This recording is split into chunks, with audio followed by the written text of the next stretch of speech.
7년 만에 미국을 갔습니다.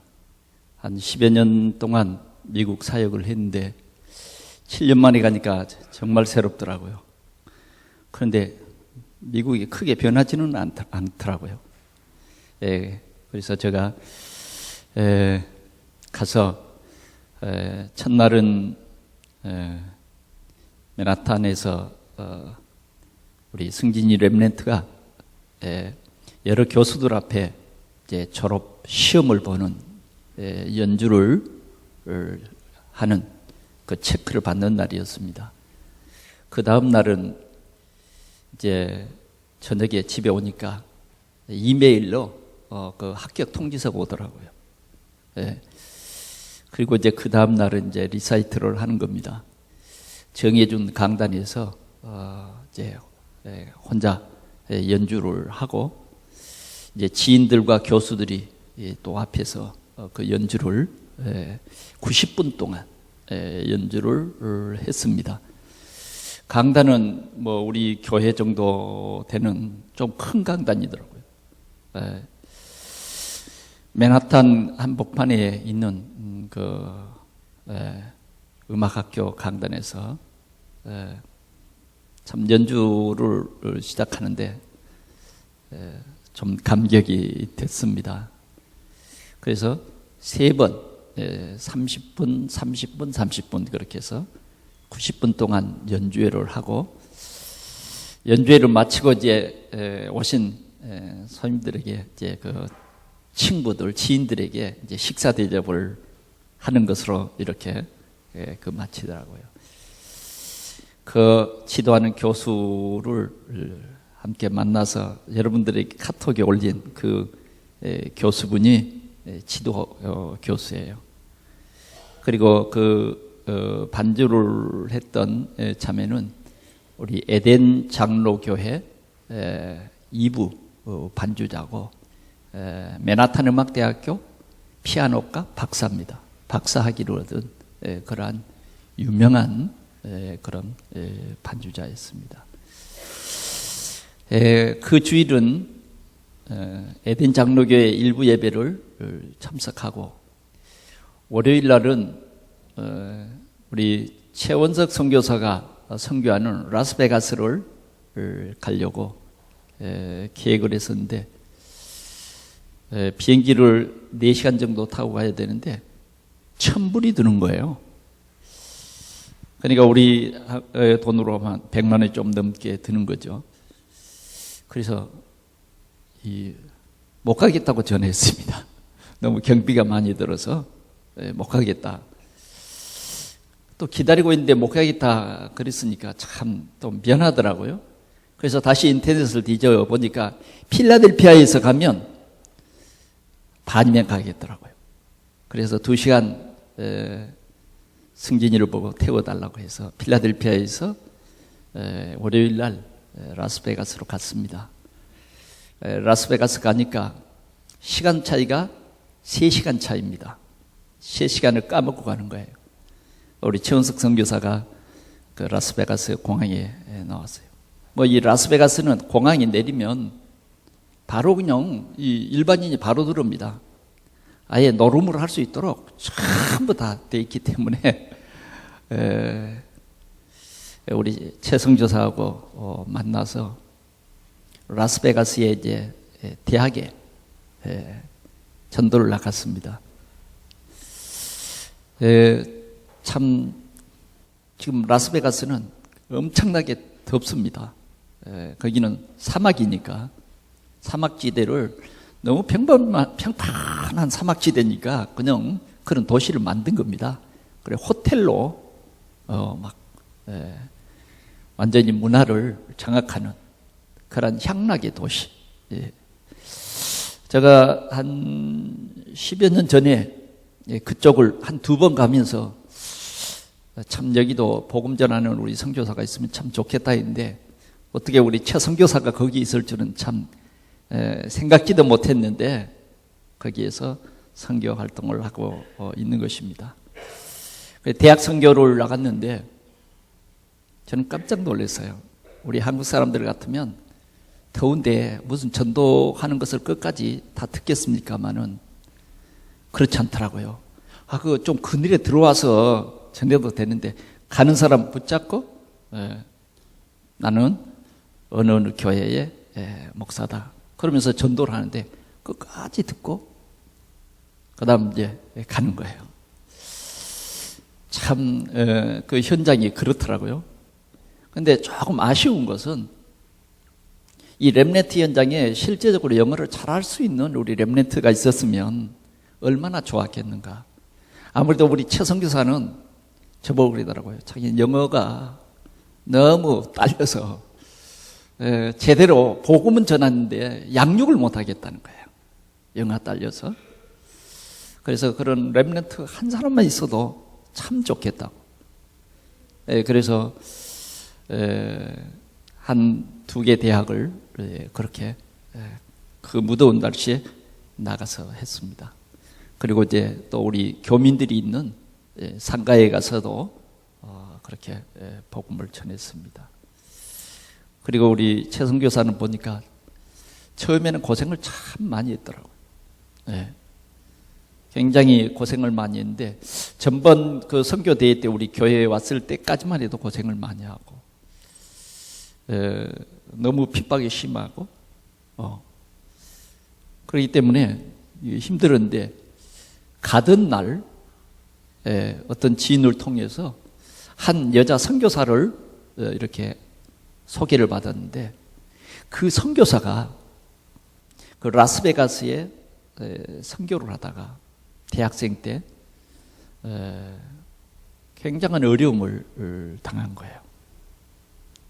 깡패들 그 속에 들어가서 고통을 당하고 대학 때 원치 않는 아기까지 낳는 그런 큰 상처를 받은 겁니다. 그러면서 그는 그 상처 때문에 내가 이 복음운동을 해야 되겠다. 복음운동을 해야 되겠다. 그런 마음으로 복음을 전하기 시작했고 지금도 그런 미혼모라든지 이런 상처 입은 사람들을 위해서 계속 지금 복음을 전하고 있는 거예요. 근데 이분이 라스베가스에 하나 또 LA에 하나 이렇게 집을 크게 사가지고 그런 운동을 하는데 라스베가스에는 자기가 이제 손이 못 미치는 거예요. 그러니까 자기 집을 2년 동안 자물쇠를 잠가놓고 그냥 방치해 둔 거예요. 그래서 이제 우리 최 선교사 소개를 받고 정말 치유 사역과 렘넌트 사역을 부탁한다. 그래 우리 최 선교사가 들어가서 보니까 문을 잠가놓고 돌보지 않으니까요. 홈레스가 들어가서 문을 부시고 거기서 사는 거예요. 그래요. 경찰을 불러서 홈레스 이제 보내고 우리 최 선교사가 사는데 방이 5개더라고요. 그러니까 얼마나 큰 집인지 모릅니다. 이제 아래층 2층에가 방이 5개예요. 아주 좋은 집에 수영장도 얼마나 큰지요. 그 수영장 관리하는 것만도요 보통 힘든 게 아니에요. 뭐 거기에 청소해야 되니까 보통 힘든 일이 아니에요. 우리 최 선교사에게요 월 1,200불을 내라고 하는 거예요. 그러니까 거저죠. 그래 월 1,200불을 그 선교사한테 붙이면 그 선교사가 우리 최 선교사한테 또 600불을 다시 돌려서 선교를 하는 겁니다. 그러니까 거저 있는 겁니다. 그러면서 2가지 사역을 부탁한다. 정말 상처 입은 사람들 치유하는 그리고 유학생을 살리는 그런 일을 부탁한다. 그래서 우리 최 선교사가 사역을 잘 하고 있는 것을 봤습니다. 제가 에덴 장로교회 일부 예배에도 참석하고 그 주보도 보고 또 우리 최 선교사가 사역하는 현장을 한 주간 동안 이렇게 보고 주일 예배 또 수요 예배 이런 예배들을 참석을 하면서 정말 렘넌트들을 여기에 맡기면 정말 믿을 수 있겠구나. 정말 믿을 수 있겠구나. 우리 최 선교사 우리 교회에서 아들, 딸을 낳아서 갔지 않습니까? 그 아이가 이제 벌써 이제 12학년이 돼서 수능 준비하고 있더라고요. 그리고 또 중학생, 딸은 중학생이 돼서 얼마나 공부를 잘하는지요. 진짜 잘합니다. 학생들을 돌봐주고 방과 후에는 이런 봉사일을 하기도 하고요. 앞으로 이제 이런 아이들이 자라면 라스베가스를 복음하는 데에 큰 역사가 일어날 것이다. 그런 생각을 하고 또 뜻이 있는 우리 성도들도 우리 렘넌트들을 그곳에 맡겨서도 되겠다. 그런 생각이 들었습니다. 미국의 교육은 우리 한국도 마찬가지지만 진짜 복음이 필요한 때입니다. 복음이 필요한 곳이. 그래서 라스베가스는 산이 전부 흑산입니다. 돌산입니다. 돌산. 나무가 살지 못해요. 선인장만 있습니다. 여호수아라고 하는 선인장. 그러니까 막 전부 흙먼지고요. 물을 먹어도요 흙냄새가 나서 그러니까 전부 물도 소금물 넣어가지고 이렇게 걸르더라고요. 그렇게 해서 먹는데 물은 전부 이제 그냥 병에 있는 물을 사서 먹고 하는 정도고요. 그 대신 땅이 넓으니까 주차비가 안 들더라고요. 주차비가. 주일 예배를 마치고 다시 필라델피아를 경유해서 뉴저지에 다시 돌아왔습니다. 그래서 금요일 날은 거기에서 졸업식을 참석을 했습니다. 대학 졸업식은 어떻게 하는가 한번 자세히 봤더니 그 맨하탄 음악대학교 바로 옆에 리버사이드 처치가 있어요. 그 교회는 록펠러가 자기 어머니를 위해서 지은 거란 바친 교회예요. 거기에 제가 한 17년 전에 제가 갔을 때는 그 구경 올라갔거든요. 종이 큰 것에부터 아마 이만한 종까지 있어요. 100개가 있습니다. 시간이 되면 그 종이 울려요. 그런데 이 종이 울리는데요 굉장합니다. 그 종 연주가요. 100개가 있는 그런 리버사이드 처치 거기에서 졸업식을 했습니다. 졸업식에도 표가 없으면 못 들어가요. 이제 그 정해진 홀이니까 졸업식도 상당한 장엄하게 하더라고요. 먼저는 보니까 파이프 올간 연주자가 파이프 올간을 연주를 하면서 이제 학생들이 입장을 시작을 먼저 내빈들이 앉고 학생들이 앉기를 시작하고요.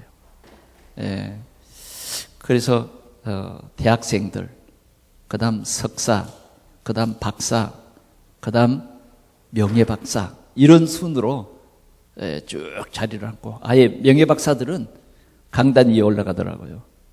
그렇게 해서 2시간 반 정도를 그 졸업식을 길게 하더라고요. 그래서 졸업식을 아주 은혜 가운데 잘 마치고 그리고 금요일날 거기는 금요일날 저녁이었어요. 근데 여기 오니까 한날 까먹고 14시간 반을 딱 타니까 인천공항에 도착하더라고요. 그래 14시간 반 동안 왔습니다. 거기에서는 0시 20분에 비행기를 탔는데 실은 집에서는 7시 반부터 나왔습니다. 차가 막힌다 그래가지고 와 보니까 어제는 차가 깜짝 놀랄 만큼 하나도 안 막혀가지고 공항에 와서 3시간 동안을 앉아서 시간을 보냈습니다. 학생들이 이렇게 방학하고 돌아오는 시간이기 때문에 뭐 음대생들이 참 많이 나왔더라고요. 우리 한국의 수준이 대단하대요. 보니까 뭐 첼로, 바이올린 맨 아이들이 참 많아요. 물었어요. 그랬더니 제가 물은 여학생은 줄리아드예요. 그 옆에 첼로를 가진 학생은 보니까 거기도 아마 줄리아드인 것 같아요. 그런데 그 첼로 든 학생은 이제 우리 아이가 생각나니까 내가 똑똑히 봤는데, 첼로도 한 사람 티켓을 끊어서 자기 옆에 첼로로 다 앉혀서 벨트를 묶었어요. 보니까 한 자리 사서 오는 거예요. 근데 우리 아이는 보니까 그렇게 하면 돈 많이 드니까 케이스를, 아주 큰 케이스, 두꺼운 케이스를 하나 사서 그 속에 집어넣고 화물칸으로 보낸 거예요. 모래로. 네. 전략하느라고. 네. 그래서 이제 이해가 됐습니다. 아, 그렇구나. 네, 제가 참 우리 성도들이 이렇게 기도해서 참 미국의 최고의 그 학교, 전문음악 대학교에서 석사학위를 받는 그 현장에서 조금은 뜨거운 눈물이 나더라고요. 감격했어요. 그러면서 여러분들 생각도 많이 했습니다. 우리 동산교회가 키운 렘넌트다.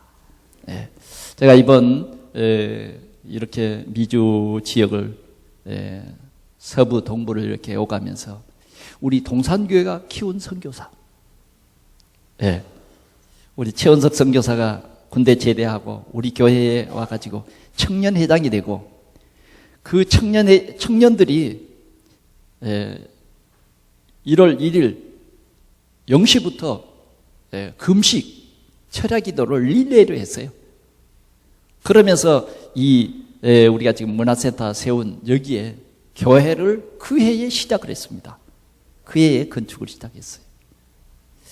그런 청년이 선교사가 돼서 미국의 어떤 선교사와도 겨룰 수 없는 그러한 훌륭한 선교사가 돼 있다. 오늘 우리 성도들의 아름다운 눈물과 땀의 열매인 줄 믿습니다. 또 이제 제가 이렇게 보니까 우리 교회에서도 오늘도 주보에 보니까 설교가 김영균 전도사예요. 그래 제가 아닌 줄 알았어요. 아침에 김영균 전도사가 오늘 할 건데 내가 하는 건가 했는데, 또 우리 김영균 전도사가 또 이렇게 주일 메시지를 해서 제가 또 은혜스럽게 잘 이렇게 보았습니다. 제가 강단을 자꾸 안 비우니까 우리 홍준목도 목사님 언제 강단을 비우지? 근데 목사님이 잘 강단을 안 비우니까 기회가 잘 안 섰는데, 이번이 좋은 기회가 된 줄 믿습니다.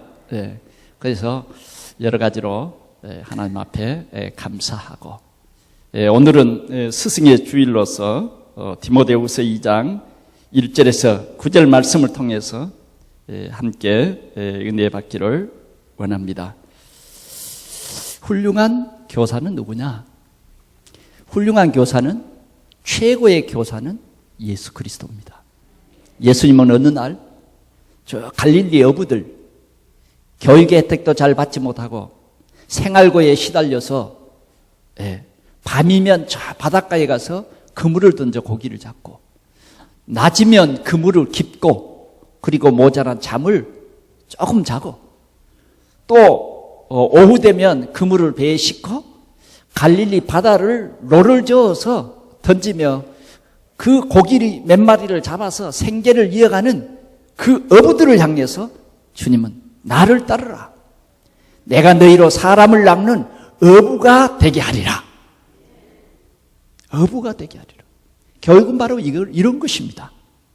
저 고기를 잡는 어부, 그냥 겨우 삶의 끼니를 이어가기 위해서 고기를 잡는 그 생각이 그냥 먹고 사는 것에 급급한 그 사람들에게 예수님은 그들을 향해서 나를 따르라는 거예요. 너희로 사람 낚는 어부가 되게 하겠다. 3년 동안 이들을 교육하신 우리 예수님께서는 이들을 세계 복음화하는 최고의 제자로, 최고의 복음을 깨닫는 어떤 제사장보다, 어떤 서기관보다, 성경을 잘 아는 어떠한 바리새인보다 더 훌륭한 제자, 사람을 살리고 세계를 복음할 그런 굳건한 제자로 세우셔서 하나님의 귀한 나라의 일을 이루게 하신 것입니다. 이것이 바로 교육입니다. 이것이 바로 올바른 스승과 올바른 제자의 관계. 정말 우리는 이 시대에 이러한 교육, 이 시대에 이러한 훌륭한 스승, 이러한 이 시대의 훌륭한 제자가 되는 이 귀한 축복을 함께 누릴 수 있기를 축원합니다. 그 다음은 우리가 두 번째로 보면 오늘 본문에 나오는 바울은 정말 훌륭한 스승이었다. 네, 훌륭한 스승이었다. 바울은 성경을 많이 읽은 사람입니다. 어려서부터 성경을 많이 읽고 또 좋은 가문에서 자라서 좋은 학문을 터득했습니다. 그 누구와도 비길 수 없는 그런 최고의 학문, 가말리엘의 문화생으로서 이 세상의 학문을 터득했어요. 그런데 그는 복음만 못 깨달았던 것입니다. 복음만 못 깨달았어요. 종교인의 삶을 살았고 그것이 정말 하나님을 잘 믿는 줄로 알았습니다. 그러나 중요한 하나님께서 우리에게 주신 복음, 창세기 3장 15절 메시아를 보내주겠다. 그 메시아가 누구냐? 그것이 우리 인생의 해답인데 거기에 대해서 잘 알지 못했던 것입니다. 그래서 그는 교회를 핍박하고 예수가 메시아라고 말하는 사람들을 핍박했습니다. 그런 어느 날 그는 직접 그분이, 부활하신 그분이 사울아 사울아 왜 네가 나를 핍박하느냐. 그때 부활하신 예수님, 그분이 그리스도다. 그분을 만났어요. 그때부터 그는 인생의 해답을 얻었습니다. 메시아가 바로 나사렛 예수, 그분이 바로 그리스도구나. 여러분, 우리는 이 답이 있어야 진짜 우리는 생명이 있는 겁니다. 소망이 있는 거예요. 교회 다니는 것, 진짜 이 예수가 우리 인생의 모든 문제를 친히 해결하신 그리스도다. 이 답이 없이 교회 다니는 것은 잘못한 거예요. 잘못한 겁니다. 얼마든지 유대교도 있습니다. 몰몬교도 있어요. 교회 있습니다. 네, 교회 있어요. 정말 우리는 중요한 것이 뭐냐? 예수가 그리스도라는 사실을 믿는 것입니다. 바울은 그리스도가 왜 중요합니까?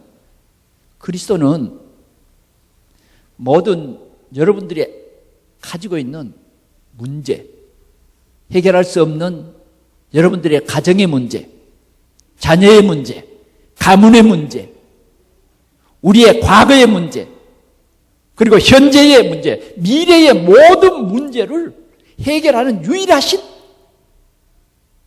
하나님, 그분이 예수, 그분이 그리스도라는 것입니다. 그러면 우리는 어떻게 했냐? 그분이 그리스도이신 것만 믿으면 돼요. 믿으면 됩니다. 우리가 뭘 착한 일을 행하는 게 아니에요. 우리가 무슨 막 공로를 세우는 것이 신앙생활이 아닙니다. 우리의 참 신앙생활은 뭐냐? 예수, 그분이 십자가에서 우리의 모든 죄 문제, 저주, 재앙 문제 완전히 해결했다. 우리가 그분을 나의 주인으로 해결하신 참 제사장으로 믿으면 여러분들이 개인이 가지고 있는 문제가 해결되는 것입니다. 요 답이 없이 열심히 교회 다니고 열심히 헌신하고 봉사해도 그건 종교입니다.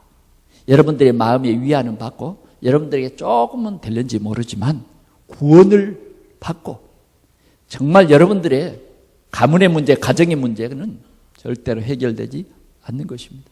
바울 사도는 이걸 깨달았어요. 그래서 그는 이 복음을 깨닫고 이 복음을 전 세계에 전하는 복음화를 해야 되겠다. 이것을 복음 깨달은 복음을 먼저 깨닫게 하시고 주님께서 아나니아를 통해서 이 사울이라고 하는 바울에게 말씀했어요.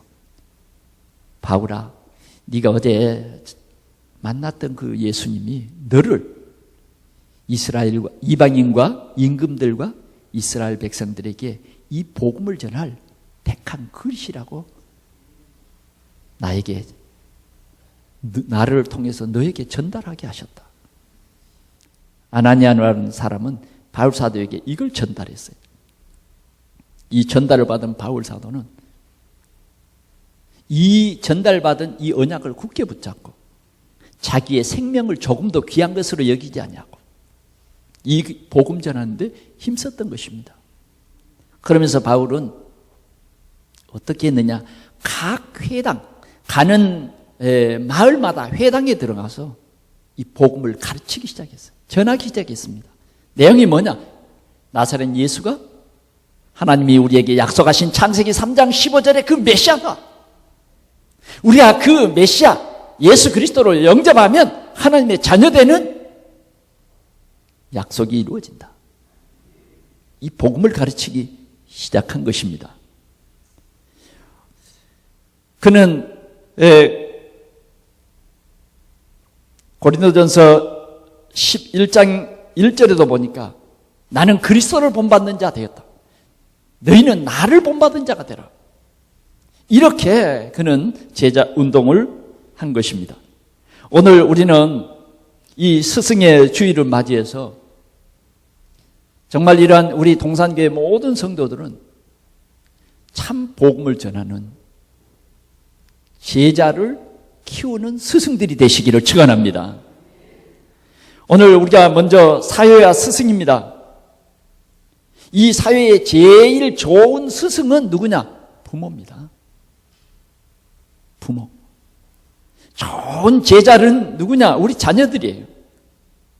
오늘 우리는 우리 가정의 자녀들을 올바른 복음 가진 제자로 키우는 것이 우리의 책임입니다. 책임. 우리 가정의 자녀들에게 올바른 복음을 깨닫게 하는 것이 부모의 책임이에요. 여러분, 이 가정의 부모가 가장 우리 자녀들에게 좋은 선생님입니다. 24시간 좋은 선생님이에요. 이보다 더 좋은 선생님이 없습니다. 여러분, 어떤 분이 5명의 아들을 가지고 있었는데 이 아들을 잘 키우는데 그 중에 한 아들이 자꾸 눌리는 거예요. 형제들 중에 늘 이 아이는 늘 시름시름하게 병을 앓고 주눅이 들려가지고 형제들 사이에 늘 말도 잘 못하고 치인다는 거 알죠? 그래서 이 아버지가 그 아들 때문에 상당히 고민을 많이 했어요. 어떻게 하면 저 아이를 좀 용기 있고 담대한 아들로 키울까? 어느 날 생각하다가 저 나무 시장에 가서 나무를 5개 샀어요. 그리고는 이 5 아들에게 하나씩 나눠주면서 저 숲에다가 너희들이 이 나무를 심어라. 그리고 1년 동안 길러라. 1년 동안 잘 기른 사람에게 내가 그가 원하는 대로 다 해주겠다. 나무를 잘 길러봐라. 그리고는 나무를 한 그루씩 주었어요. 이 5 형제들은 그 정한 숲에다가 나무 5그루를 다 자기 나무를 하나씩 이렇게 심었습니다. 1년이 지났어요. 1년이 지나서 가보니까 그 늘 병약한 그 아들의 나무가 제일 큰 거예요. 제일 큰 거예요. 그러니까 그때 이 아들에게 아빠가 칭찬을 합니다.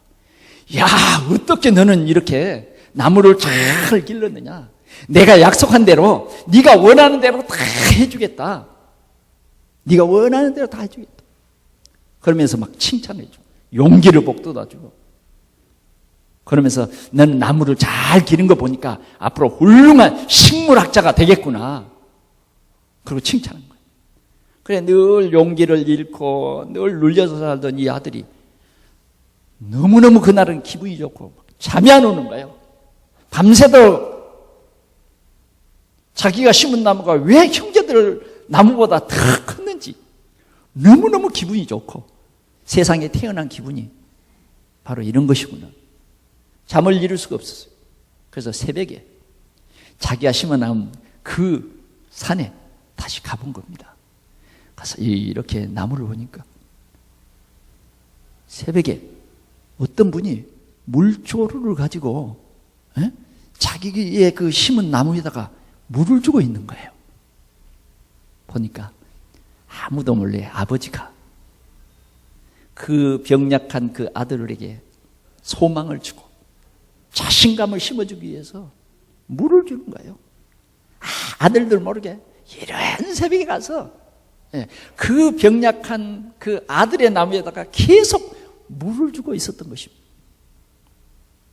여러분, 이 아들이 그때 힘을 얻었어요. 식물학자는 아니지만 미국의 프랭클린 루즈벨트 대통령이 바로 이 사람입니다. 대통령이 됐어요. 부모의 마음. 부모는 자식을 사랑하는 마음. 어떻게 하든지 자식이 잘 되기를 원하는 마음이 부모의 마음입니다. 제가 음악대학교 졸업식에 보니까 우리 한국 사람들이 꽤나 있더라고요. 꽤나 있어요. 제가 이렇게 보면서 생각을 했습니다. 참 훌륭한 부모들이다. 저 아이들을 뒷바라지를 안 하고 얼마나 고생이 많았을까. 얼마나 고생이 많았을까. 오늘 우리 부모된 우리는 우리 자녀들에게 제일 좋은 스승입니다. 자녀들에게 우리는 꿈을 심어야 됩니다. 자녀들에게 용기를 심어야 됩니다. 정말 우리 부모님은 가장 우리 자녀들에게 좋은 스승입니다. 여러분, 좋은 학교들이 많이 있지 않습니까? 또 좋은 스승들이 많이 있지 않습니까? 그러나 어쩌면 그런 좋은 스승 아래에 좋은 제자가 나옵니다. 그래서 훌륭한 경제학자도 나오고 훌륭한 문학자도 나오고 훌륭한 교육가도 나옵니다. 훌륭한 이런 연주가도 나오고요. 그래서 좋은 학교 가려고 그러고 좋은 교수 만나려고 하고 어쩌면 그것이 우리는 필요합니다. 그러나 진짜 중요한 것이 있습니다. 높은 교육. 그런데 뭐가 부족해서 총장이 자살하죠? 그렇게 사람들이 열심히 공부해서 그런 경제를 추구하고 그런 경제의 수장이 됐는데 우리나라의 누구누구는 왜 자기 사옥에서 떨어져서 자살했죠?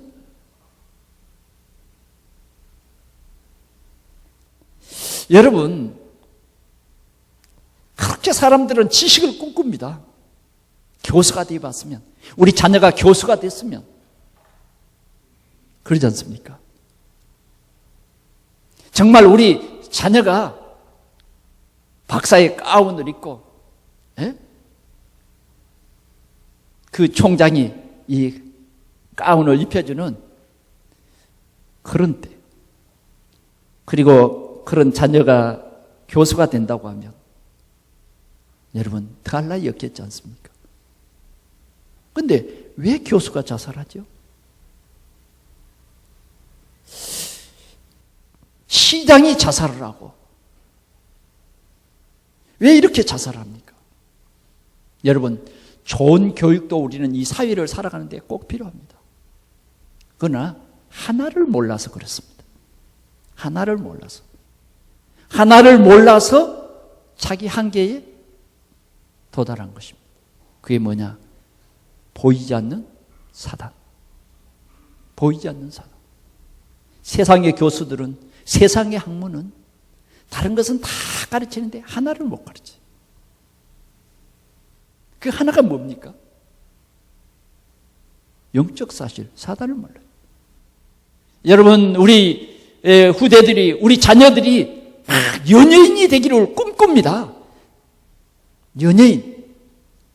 자녀가 연예인 되면요, 그 집안이 막 상당히 이웃에게, 사람들에게 인기가 있죠. 그런데 왜 그런 연예인이 자살을 하고 또 하고 또 합니까? 뭘 몰라서 그렇죠? 이 영적 사실을 모르면 그렇게 될 수밖에 없습니다. 오늘 우리는 이 영적인 눈을 뜨고 정말 우리는 이 사회를 바라봐야 돼요. 어떤 스승이 정말 필요한가? 이 시대의 올바른 스승이 뭔가?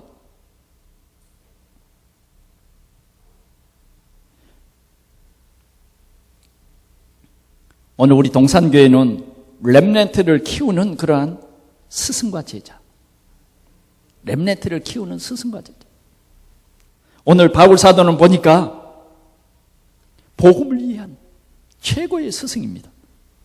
오늘 우리는, 우리 교회가 키워야 할 렘넌트는, 우리 교회, 우리 성도들은 복음을 이해한 부모, 복음을 이해한 선배, 복음을 이해한 스승, 복음을 이해한.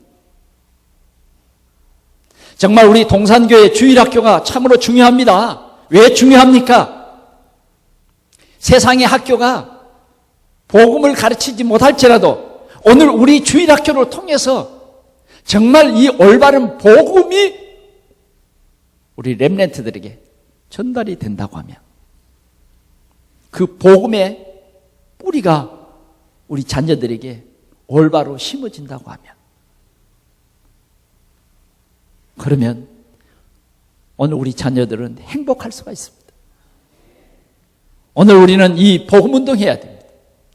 오늘 우리 동산교회는 이런 복음 가진 렘넌트를 키워가야 하는 것입니다. 오늘 바울 사도는 이 복음을 이해한 스승이요, 오늘 이 바울 사도는 영적 사실을 본 자입니다. 사단의 정체를 본 자예요. 그래서 바울은 오늘 몇 가지를 얘기하고 있습니다.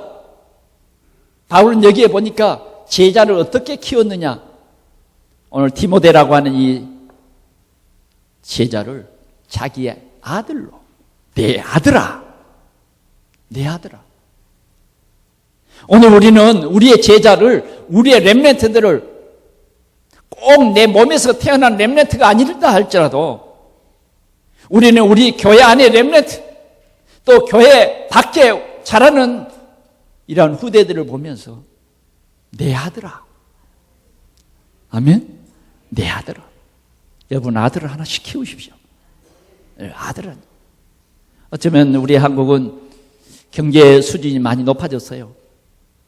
이럴 때 우리는 정말 복음을 이해하고 전도를 이해하고 선교를 이해하면 우리 가정에 저 아프리카에 있는 복음이 없는 그런 나라의 아들 하나씩을 우리는 입양해야 됩니다.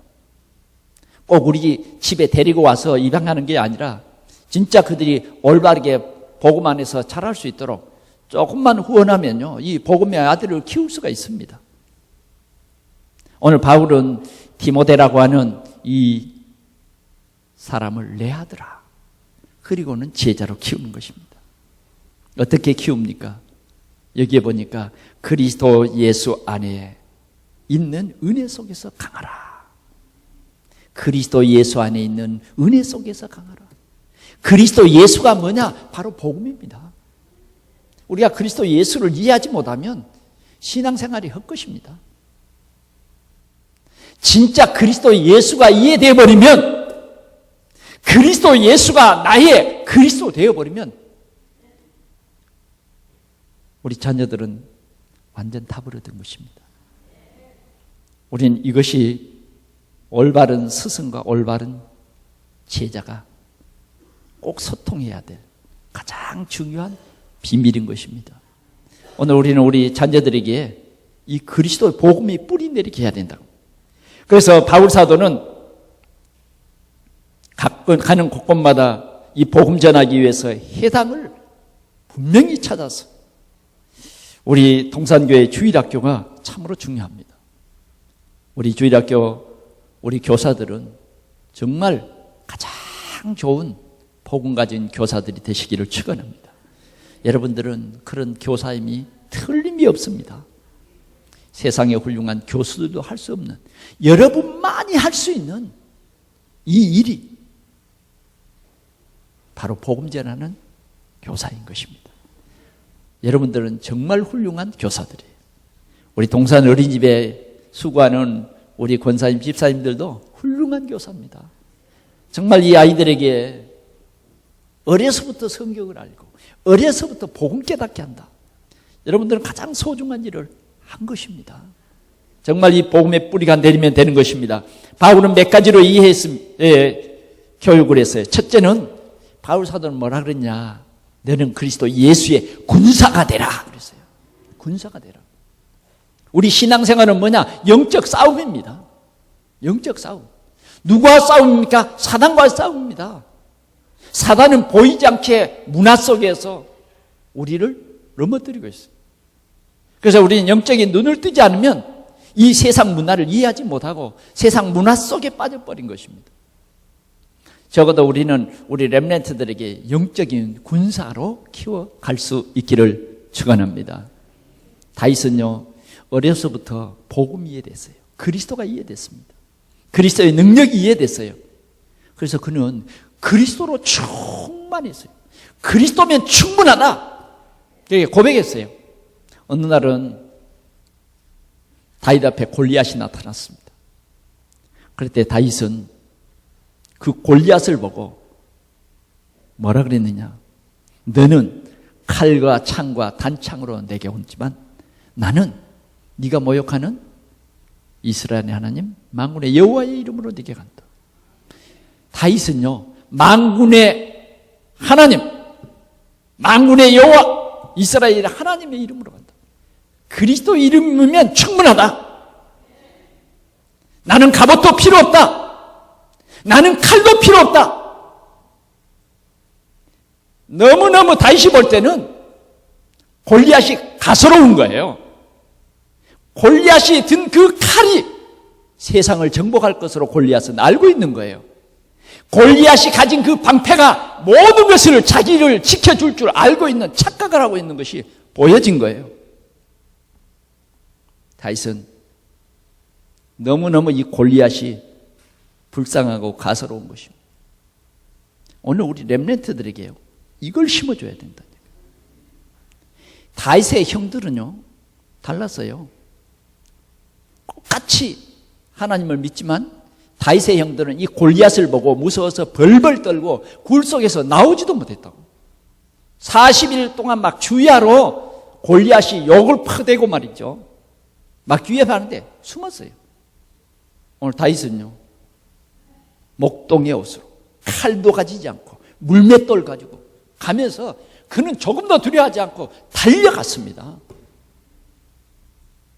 오늘 우리는 좋은 스승, 좋은 스승, 그것이 뭐냐? 올바른 복음, 복음의 능력, 올바로 깨닫게 하는 그런 부모, 그런 스승, 복음의 능력을 올바로 가르쳐주고 올바로 깨우쳐주고 복음을 올바로 심는 그런 부모인 것입니다. 그 다음 여기에 선수라고 했어요. 선수. 선수는 훈련이 돼야 돼요.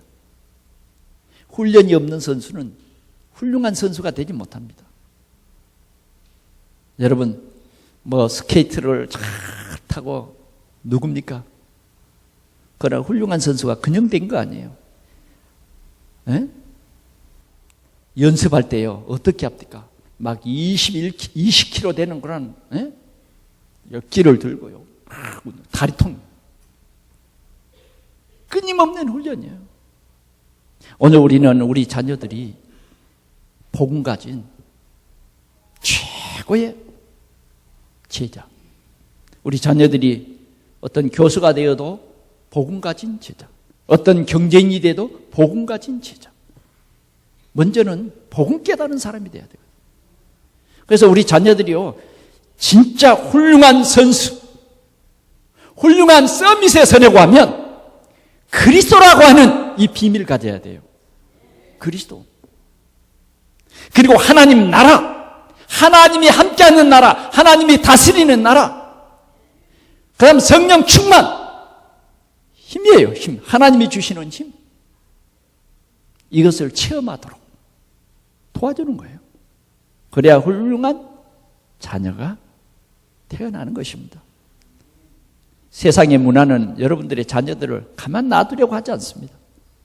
여러분들의 자녀들이 다 착해요. 얼마나 착한지 모릅니다. 여러분 한번 봐보세요. 여러분들 자녀들이 얼마나 착한가. 그런데 왜 이상한 짓 한지 아세요? 여러분들의 자녀들이 나빠서 그런 거 아니에요. 영적인 사실을 모르니까 거기에 속아버린 거예요. 속아버려요. 그래서 우리는 우리 자녀들이 그런 것에 속지 않도록 미리 복음을 올바로 깨닫고 영적인 눈을 띄워주게 하는 거예요. 그래서 그리스도의 좋은 군사가 되는 거예요. 여러분, 이 세상이 얼마나 악하고요, 사단의 역사가 얼마나 강한지 여러분들의 자녀들을요 가만두려고 하지 않아요. 가만두려고 하지 않다니까요. 여러분요, 매를 가지고 자녀로 교육시키려고 합니까? 매를 때린다고 영적인 사실이 바꿔지냐고요. 왜 우리 복음 가진 자녀들이 자녀를 매를 때려가지고 생각을 바꿔보려고 하냐고요. 그러면요, 자녀들 더 힘들어갑니다. 진짜 우리가 조용한 시간에 우리가 자녀들에게 올바른 복음, 왜 그리스도가 오셨는가, 왜 우리에게 오는 이 저주와 재앙, 이것이 어디서부터 왔는가, 지금도 이 일이 계속되고 있는데 왜 계속되고 있는가, 지금도 사단은 이 문화 속에 파고들어서 우리 렘넌트들을, 우리 후대들을 잘못된 문화 속에 끌어가는데, 우리는 올바른 이 복음이 증거되지 않으면 정말 우리 자녀들 다 망치는 거예요. 오로지 기도했다. 오늘 우리 자녀들이 진짜 영적 사실을 깨닫고 기도하면 돼요. 자, 이 사단 문제를 어떻게 해결합니까? 우리가 예수 믿으면 하나님 자녀, 예수 믿으면 하나님의 자녀의 신분과 권세를 갖지 않습니까? 그러면 그 이름으로 기도하면 사단이 꺾입니다. 자녀들이요, 올바르게 살려가려고 하는 마음 다 있어요. 근데 그게 안 되는 거예요. 그럴 때는 부모도 기도하고 너도 기도하자. 이상한 친구들이 옵니다. 친구들이 자꾸 강하게 붙어요. 어떻게 해야 되겠어요? 이기는 길은요, 다른 게 없어요. 기도하면 돼요. 우리가 기도할 때에 하나님이 천사를 보내십니다. 우리가 기도할 때에 사단이 꺾입니다. 오늘 우리는 우리 렘넌트들을 위해서 기도합시다. 우리 교회가 이런 렘넌트들을 위해서 기도할 때에 역사가 일어나는 것입니다. 그 다음 우리는 바울이 말한 이 농부, 이 농부는 뭐를 말합니까? 미래를 얘기합니다. 미래. 농부는 씨를 심고 그 씨를 잘 가꾸고 가을 추수 때를 바라보면서 열심히 땀을 흘립니다. 오늘 우리는 우리 자녀들의 미래, 우리는 우리 자녀들에게 꿈을 심어야 됩니다. 지금 자녀들이 열심히 공부는 하고 있는데 앞으로 어떤 직장에 들어갈 건가 꿈이 없어요. 왜 내가 이런 전문화가 돼야 되는지 꿈이 없습니다. 꿈이 사라져버렸어요. 우리는 꿈을 심어야 됩니다. 요셉은 꿈을 가졌습니다. 하나님이 요셉에게만 준 꿈입니다. 그는 그 꿈을 놓지 않았습니다. 그 꿈이 뭐냐? 세계 복음화였습니다. 세계 복음화. 여러분, 전도를 이해해 보십시오. 이 세계 복음화 속에 굉장한 것이 감춰져 있습니다. 세계 복음화 속에 우리나라의 안보가 있습니다. 세계 복음화 속에 우리 가정의 비전이 있습니다. 우리 렘넌트들이 있습니다. 세계 복음화. 요셉은 세계 복음화를 꿈꿨는데 노예로 애굽에 내려갔습니다. 그러나 그는 노예가 아니었습니다. 보디발 집에 노예로 팔려갔는데 요셉 때문에 보디발 집에 밭에든 집 안에든 복을 받기 시작합니다. 보디발이 알았어요. 네가 우리 집에 오던 그날부터 우리 집에는 기적이 일어나고 있다. 막 예수 믿으십시오 막 구걸하는 게 아니에요. 주님이 나와 함께 계신 증거입니다. 오늘 우리는 우리 자녀들에게 이 꿈을 심어야 됩니다. 꿈. 하나님께서 우리에게 이 꿈을 주셨습니다. 전도와 선교의 꿈을 주셨어요. 오늘 우리 대한민국은 이 전도와 선교 때문에 세계의 우뚝 선 나라가 됐습니다. 오늘 우리는 요셉이 그 꿈을 보십시오. 그의 환경은 너무너무 좋지 않았어요. 노예 아니었습니까? 그의 환경은 어떤 데였습니까? 감옥의 죄수였습니다. 죄수. 영 감옥에서 나올 수 없는 그런 곳이었습니다. 그런 환경 속에서도 하나님은 그와 함께 계셨습니다. 그는 왕 앞에 서고 왕이 고백을 했어요. 내가 이런 사람 처음 만나봤다. 왕이 스스로 내가 이 나라의 모든 일을 다 너에게 위임하마. 할렐루야. 미래. 오늘 우리는 우리 자녀들에게 이러한 미래를 심어야 됩니다. 바울 사도는 이런 영적 사실을 아들 디모데에게 하나하나 심은 것입니다. 오늘 우리 동산교회가 이런 축복을 받아야 하겠습니다. 그래서 우리 동산교회는 세계 복음화를 이루는 스승과 제자의 축복을 누려야 하겠습니다. 바울과 그의 제자 디모데, 세계 복음화의 깃발을 꽂는 훌륭한 스승과 제자가 되었습니다. 여러분, 엘리야와 엘리사, 복음 깨달은 엘리야와 엘리사는 세계 복음화의 훌륭한 일들을 감당했습니다. 여러분, 모세의 어머니 요게벳과 모세, 별 중요한 일을 안 한 것 같지만 작은 일, 젖 먹일 때에 아이에게 복음을 얘기했어요. 사명을 심어줬어요. 훌륭한 지도자가 됐습니다. 이스라엘을 가나안으로 인도하는 하나님 쓰시는 큰 지도자가 됐습니다. 여러분, 한나와 사무엘을 보십시오.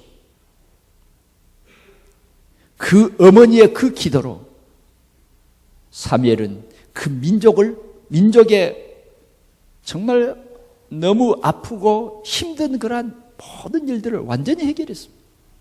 훌륭한 지도자가 됐어요. 로마서 16장 1절에서 27절을 봐보십시오. 바울 통해서 복음을 깨달은 그 제자들, 그들은 세계의 수도가 되는 로마를 복음하고 세계 복음화를 이루는 그러한 훌륭한 스승과 제자가 된 것을 볼 수 있습니다. 결론으로 말씀드리겠습니다. 오늘 바울은 디모데에게 이런 말을 합니다. 내 아들아, 내 아들아. 오늘 우리 동산의 모든 성도들은 우리 렘넌트들 향해서 내 아들아, 이런 마음을 갖기를 축원합니다. 네. 오늘 우리 성도들의 자녀들은 전부 내 아들이에요, 내 아들. 오늘 우리는 그런 마음을 가지고 이 렘넌트들을 보아야 하겠습니다. 내 아들아. 그래서 우리는 이 내 아들이 힘을 잃고 내 아들이 영적 사실을 모르고 있는 이것을 가슴 아파하고 영적인 눈을 띄워줘야 하겠습니다. 그것이 뭐냐면 그리스도 예수 안에 있는 은혜 속에서 강하라. 우리 이 렘넌트들이 그리스도 예수 안에 있는 이 은혜를 깨닫는 것이 다인 것입니다. 그리스도, 하나님이신 은혜입니다. 하나님 만나는 길, 죄 문제 해결받는 제사장, 사단을 꺾은 참 왕, 이 그리스도가 나의 그리스도고 우리는 이 비밀을 가진 자요, 누리는 자가 되어야 하는 것입니다. 이 은혜 속에서 강하라. 이 은혜 속에 들어가 버리면 다윗처럼 골리앗을 봐도 갑옷을 안 입어도 돼요. 그리스도면 충분한 것입니다. 세상의 모든 일을 볼 때 그리스도면 충분해요. 우리 렘넌트들이 그렇게 자라도록 그렇게 양육을 하면 여러분들은 가장 렘넌트들이 존경하는 좋은 부모, 스승이 될 줄 믿습니다. 요사야에 보면 스승의 이름이 땅에 떨어져서 막 스승을 대항하고 스승의 권위에 막 도전하고, 왜 그렇습니까? 생각 속에 복음이 뿌리 안 내려서 그렇습니다. 오늘 사도 바울은 은혜 속에서 강하라고 말합니다. 그리고 충성된 사람들을 찾아라. 제자 삼아라. 오늘 우리는 우리 렘넌트들이 복음 위에 굳게 서야 됩니다. 그러면 우리 렘넌트들이 절대 무너지지 않습니다. 마태복음 16장 16절에 봅니까? 주는 그리스도시요 살아계신 하나님의 아들이십니다. 우리 자녀들이 이 비밀을 알고 고백을 한다고 하면 여러분들의 자녀들은 반석 위에 세워져서 어떤 환경 속에서도 여러분들의 자녀들이 고민하지 않고, 어떤 환경 속에서도 그리스도의 이름으로 기도하면 모든 문제가 해결됩니다. 이것이 되어지는 것입니다. 반석 위에 우리 자녀들이 세워진다고 하면, 반석 위에 우리 자녀들이 든든히 세워진다고 하면 음부의 권세가 이기지 못하고, 그 이름으로 기도하면 천국의 문이 열립니다. 하나님이 응답해 주세요. 우리 자녀들이 이 반석 위에 굳게 서서 최고의 축복을 누리는 우리 동산교회가 되기를 축원합니다. 앞으로 우리 동산교회의 꿈은 우리 렘넌트입니다. 훌륭한 우리 렘넌트들이 여러분들의 자녀들입니다. 여러분들의 자녀들을 이 반석 위에 다 세웁시다. 그래야 좋은 부모, 정말 훌륭한 우리 부모는 나의 좋은 스승이었다. 지식은 한계 있습니다. 분명히 한계 있습니다. 사람들은 지식이면 다 될 줄 알고 박사가 되기를 꿈꾸지만 아닙니다. 세상은 지식이 필요합니다. 그러나 영적인 이 사실이 없으면 경제가 우리 인생의 문제 해결을 못합니다. 어떤 명예도 돈도 해결하지 못해요. 우리 자녀들이 복음 위에 바로 든든히 서버리면 여러분들의 자녀들이 세계를 복음하는 그런 비밀을 누리는 좋은 제자가 될 줄 믿습니다. 우리 하나님 아버지 감사합니다. 우리 동산교회 모든 성도들이 최고의 복음 가진 스승이 되게 하여 주시고, 또 우리 가정에서부터 좋은 복음 가진 제자들이 세워지도록 축복해 주시옵소서. 그 누구도 할 수 없는 이 중요한 일들을 우리는 가장 내 생명처럼 귀중히 여기는 우리 자녀들에게 이 복음의 꿈을 심고 복음의 미래를 말할 수 있는 우리 좋은 믿음의 부모들이 되어지고 좋은 스승들이 되어지도록 축복해 주시옵소서. 주 예수 그리스도의 이름으로 기도하옵나이다. 아멘.